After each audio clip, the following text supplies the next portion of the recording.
us younger generations, for some reason, seem to be having like way more.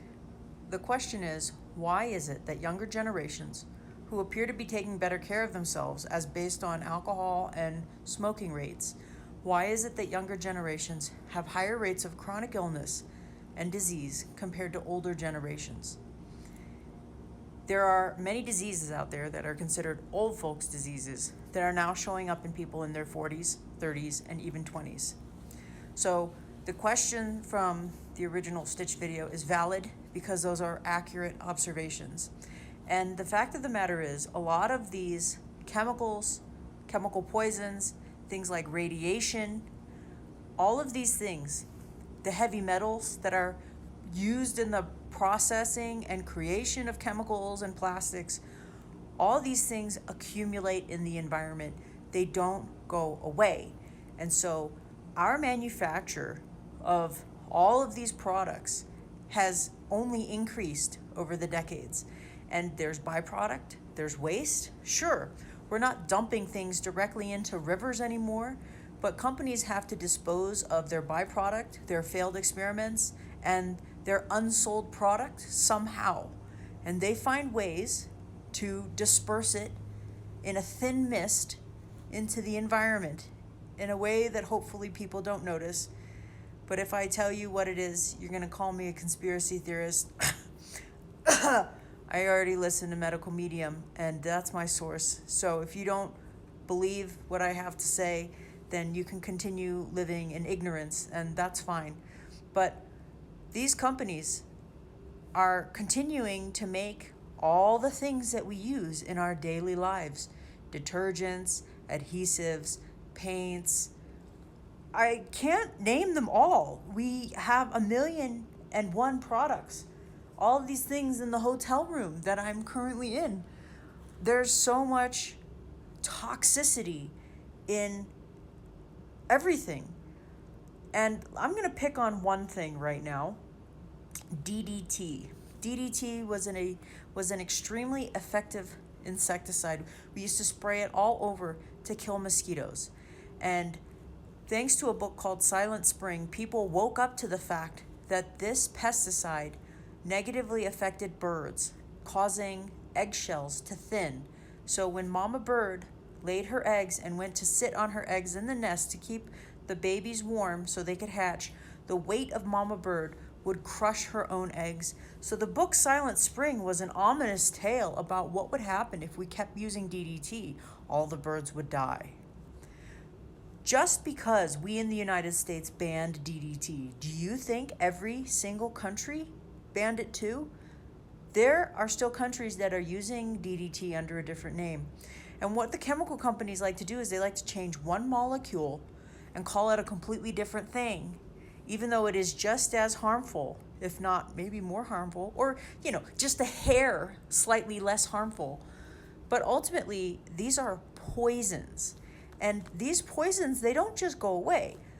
Just because we don't use DDT in the United States anymore doesn't mean our waterways and our soil isn't still loaded with it.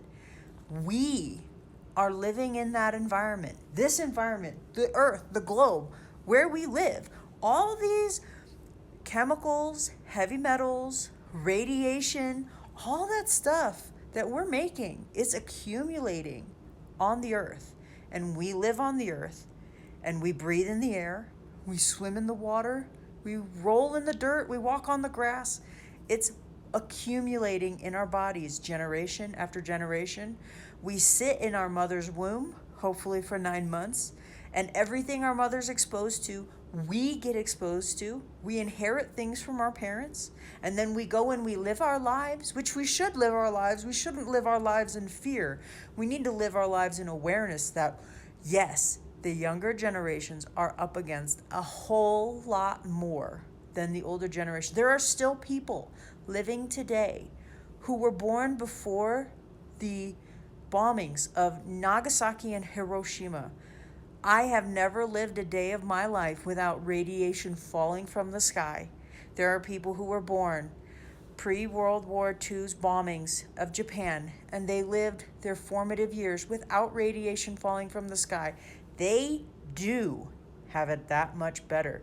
So there's another thing, the evolution of pathogens, viruses, bacteria, molds.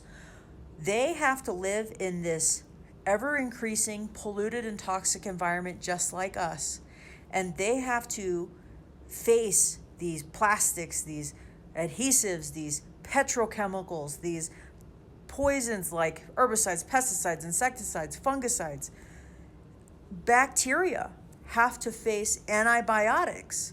The more we use antibiotics, the more bacteria has to evolve to counter antibiotics. The more we use antiviral, synthetic antiviral things, vaccines, the more that viruses have to mutate and evolve to survive the vaccines. So, not only do pathogens have to survive in toxic environments full of metals, radiation, herbicides, pesticides, insecticides, pathogens also have to survive environments full of antibiotics and vaccines. And you know that old saying from Jurassic Park, life finds a way. Well, all those things are also alive. I don't care what you say that viruses aren't alive. They evolve as well. They mutate. And so the flu of grandma's day and age, when grandma was our age, the flu wasn't what the flu is today. I've heard it said before that the viruses that created the common cold, I've heard it said that they don't exist anymore. They've died out because they can't survive in how toxic of an environment that we have today. I've heard that the flu of today is a much gnarlier virus than it was 3 generations ago. And then we have gain of function labs that experiment to try to come up with crazy things. Anyway, I don't want to go too much in the gain of function one, but let's look at bacteria in particular. In order to create antibiotics, we have laboratories that breed bacteria. They try to breed the nastiest bacteria possible so that they can create the antibiotic for that bacteria. They are breeding velociraptors in laboratories just so they can create the poison to kill that velociraptor.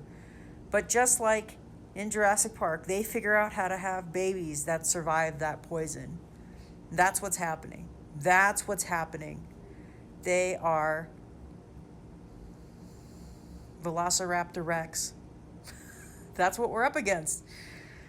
So we have to be even more diligent than ever. This is about awareness, not about fear, because this is happening. There's very little that you can do all on your own to stop what they're doing at the big corporations to create petrochemicals, to create poisons, the radiation, the processing of heavy metals, the breeding of pathogens to create things to kill pathogens, but really the pathogens are just getting stronger.